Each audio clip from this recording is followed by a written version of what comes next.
Olá, tudo bom? A gente está aqui hoje para falar sobre planejamento ortodôntico. Pelo menos a forma de iniciar o seu planejamento ortodôntico, tá?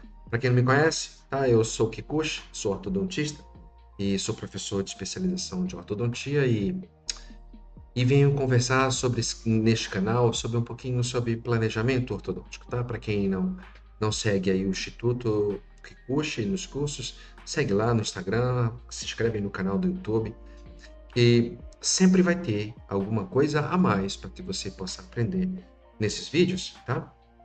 Isso aqui é um canal para que a gente possa ter mais conexão com quem está longe de mim, com quem está perto, mas também com quem está longe.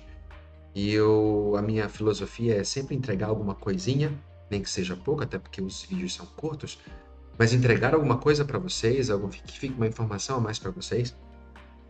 E se você se interessar por mais coisas do que a gente está falando, aí você vai lá e aí a gente tem cursos gravados, e aí você assiste. Mas independentemente disso, tá bom? A minha intenção aqui é estabelecer uma maior conexão para que vocês sempre tenham uma informaçãozinha a mais. Nunca só propagandeando, mas também, né? Propagandando também, mas sempre entregando algum conteúdo a mais para vocês. Bom, hoje eu vou falar sobre planejamento ortodôntico, que a gente deve se basear, claro, eu não vou esgotar o conteúdo do planejamento ortodôntico aqui, mas a gente vai falar sobre um pouco de planejamento ortodôntico, tá bom?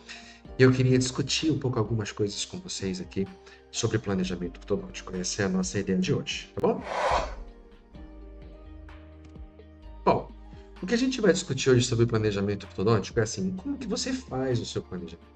Qual é o seu critério? Se ele é mais racional, se ele é mais emocional, se ele escuta a queixa do paciente, a queixa principal do paciente, você não escuta, enfim. Eu costumo dizer que você precisa ter as duas coisas. Você precisa ter a parte racional do diagnóstico. O diagnóstico é único, né? O diagnóstico é objetivo, é numérico, né? A pressão é aumentada, a pressão arterial 15/10 é uma pressão aumentada, a pressão 7/4 é uma pressão diminuída, né? A glicose, quando tem 400, ela é muito alta. Quando está 70, 60, ela é baixa. Quando está ali perto de 80, é uma glicose boa. Então, o diagnóstico na saúde, na medicina, na odontologia não é diferente. O diagnóstico ele é único. Então, você precisa dos números. Você precisa da parte racional para o diagnóstico. Agora, o plano de tratamento, aí sim, você tem a sua emoção, a sua filosofia, os seus conceitos, a sua formação. Para algumas pessoas, tirar dente é mais fácil, para outras pessoas, tirar dente é mais complicado. Para algumas pessoas, tirar dente é um absurdo e vão fazer a qualquer custo para não tirar dentes. Para outras pessoas, fazer cirurgia ortognática é um problema, então vamos a qualquer custo tirar a cirurgia ortognática. Então, eu não estou aqui para questionar isso, tá? Acho que cada um tem a sua forma, e a sua forma você tem liberdade poética para isso. O que a gente vai falar um pouquinho antes é o diagnóstico dando base para o planejamento. A gente, o dentista, né, o ortodontista é considerado o artista, né, da boca, da face, enfim. E ainda que seja uma arte não tão tradicional, mas o conjunto de cores, a posição, os traços, eles devem seguir uma regra, né? Então, existe arte mais moderna, né? E também existe artes mais matemáticas, tá? Em muitas coisas na nossa vida, tá o retângulo de ouro, da proporção de ouro, isso é esse desenho desse retângulo da proporção de ouro. Isso está envolvido muito na nossa vida, tá? E a gente costuma misturar o conceito de beleza com o conceito de diagnóstico. Diagnóstico, você precisa sistematizar um diagnóstico, né? Você não pode intuir, eu acho que esse paciente pode fazer um slice. Eu acho que eu posso fazer uma extração desse dente aqui, eu acho que vai ficar legal. E depois, se não era necessário? Ou se já era necessário uma extração desde o início e você atentou a qualquer custo não fazer extração, passou um tempão e falou, agora eu vou ter que extrair. Isso eu escuto muito na minha rotina clínica, porque infelizmente muitos pacientes no meu consultório é retratamento, né? Então eu costumo dizer que a beleza ela é subjetiva, o que é belo para mim pode ser diferente para você e para outra, mas a proporção matemática não. E quanto mais proporcionais somos, teoricamente mais belos seremos à vista de outrem. Então, casar isso, ter bases, né, matemáticas, numéricas para diagnóstico, vai direcionar um plano de tratamento. Uma casa muito linda, um prédio muito lindo, uma ponte muito linda, ok. Mas para aquilo ser construído foi preciso diagnóstico de solo, de obra, enfim, de tudo. Eu não sei fazer construção, né? Mas na boca a gente precisa saber fazer isso. Então, o que a gente está discutindo isso hoje é sobre isso. Se a gente vai sistematizar um diagnóstico ou intuir esse diagnóstico, né? Em prol do subjetivo ou só do que o paciente quer.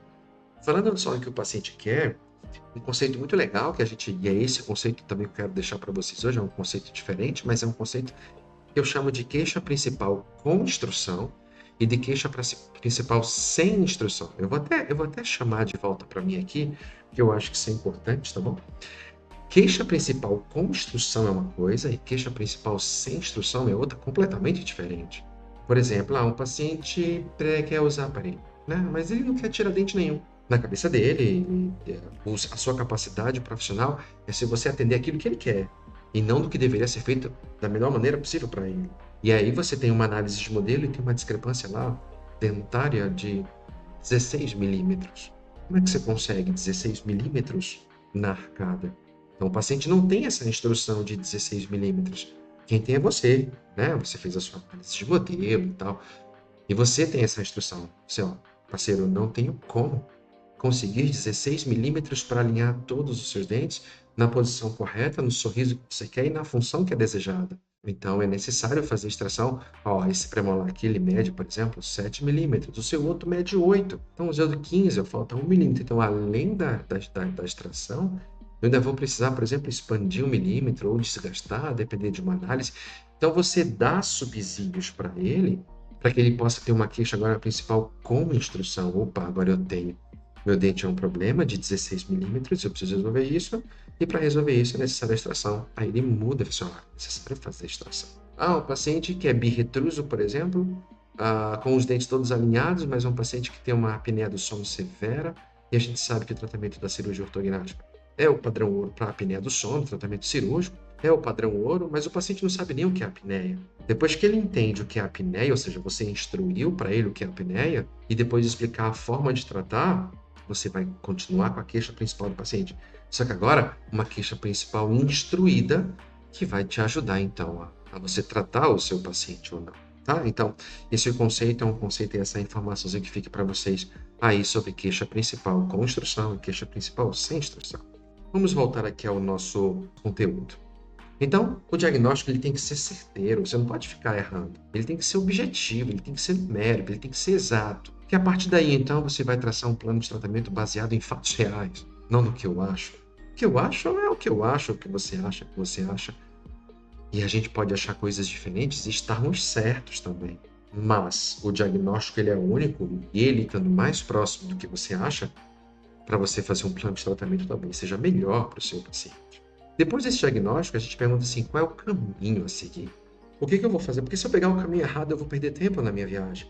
É perca de tempo, então eu preciso acelerar isso daí, eu preciso direcionar essa minha caminhada o mais breve possível.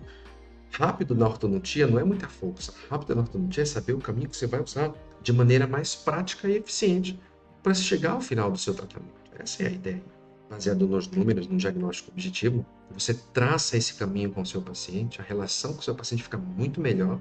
Ele passa a entender o processo, porque todo mundo consegue entender, 2 milímetros, 3 milímetros. Mas, eu tenho que trazer esse teu dente aqui para trás e fazer uma retração com rotação controlada. Ele não vai entender nada, entendeu? Então, esse aqui é o problema. A gente precisa traduzir, né, para o nosso paciente, que é leigo, a gente precisa traduzir para que ele entenda e caminhe e viaje junto com você essa viagem de tratamento ortodôntico, tá?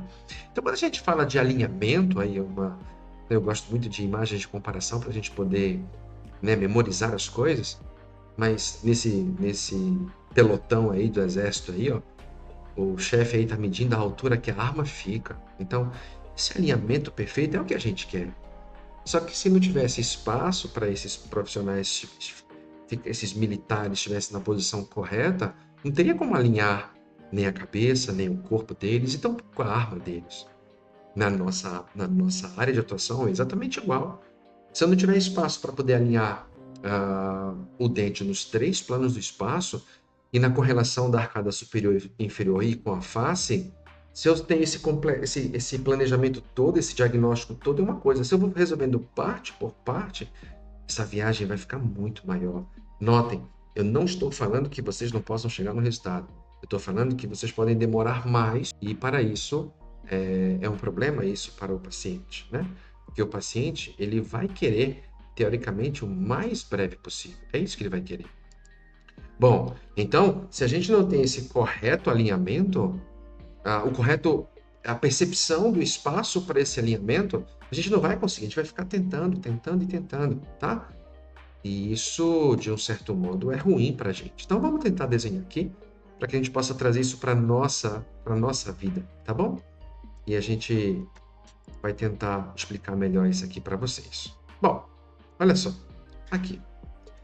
Quando a gente tem uma arcada e a gente precisa alinhar esses dentes, né? A gente precisa corrigir os dentes da base óssea, né? Vamos falar assim bonitinho.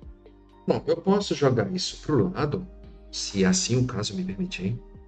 Eu posso distalizar, se assim o caso me permitir.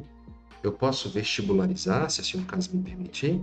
Eu posso desgastar, se assim o caso me permitir. Ou posso extrair, se o caso assim me permitir. Depende de tudo, na verdade, tá? Então a gente precisa somar tudo isso. E esta soma na nossa rotina ortodôntica, tá? Nada mais é do que você resolver uma equação chamada discrepância total. Então, ó, a discrepância total, ela é a soma da dentária mais a cefalométrica mais a curva de Spin. São esses 3 fatores.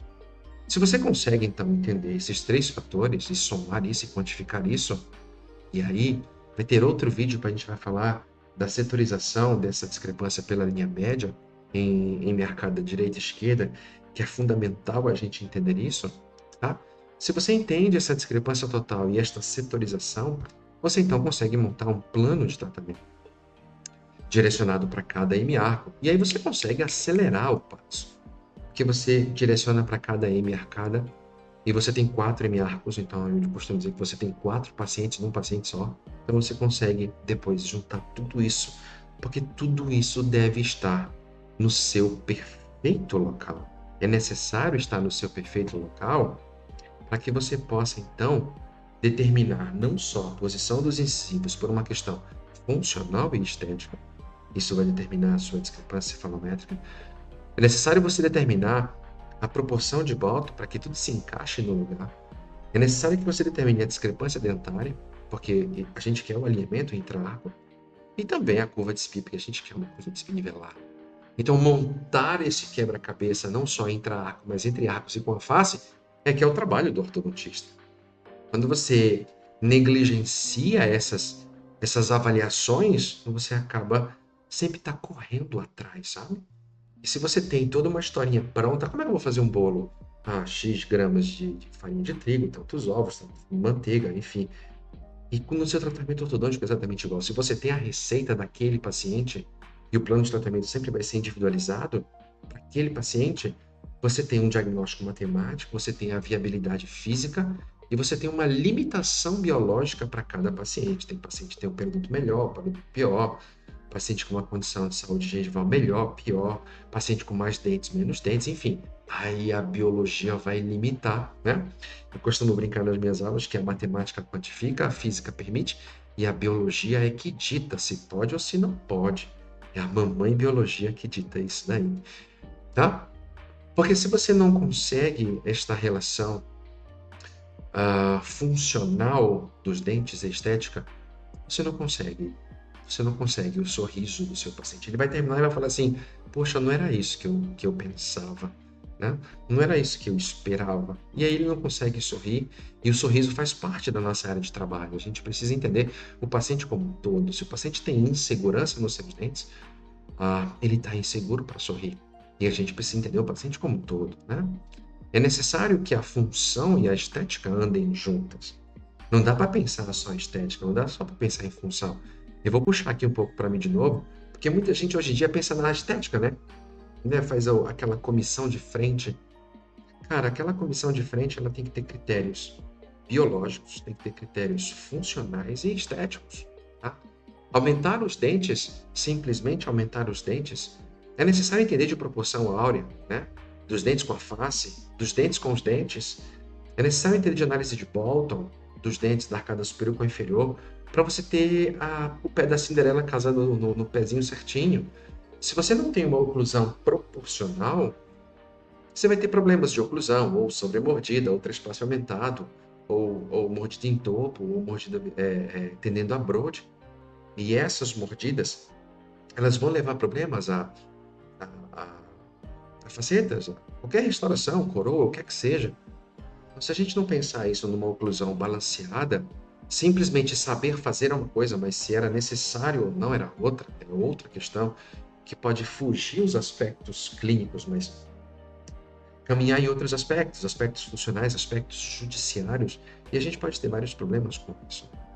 Então, entender a indicação, a proporcionalidade, eu acho que isso é um fator importantíssimo que a gente tem que levar em consideração quando a gente vai fazer a nossa conduta clínica, tá bom?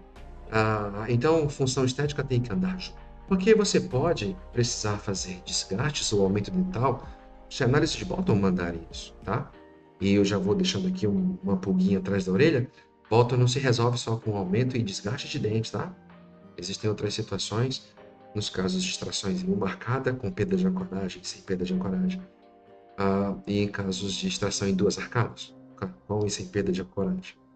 Então, isso na verdade é uma interpretação do artigo original do Bolton, tá bom? Que tem lá e a gente muito pouco se discute sobre isso, tá? Você pode também fazer distrações, agora, seja desgaste ou seja distrações, que são procedimentos permanentes.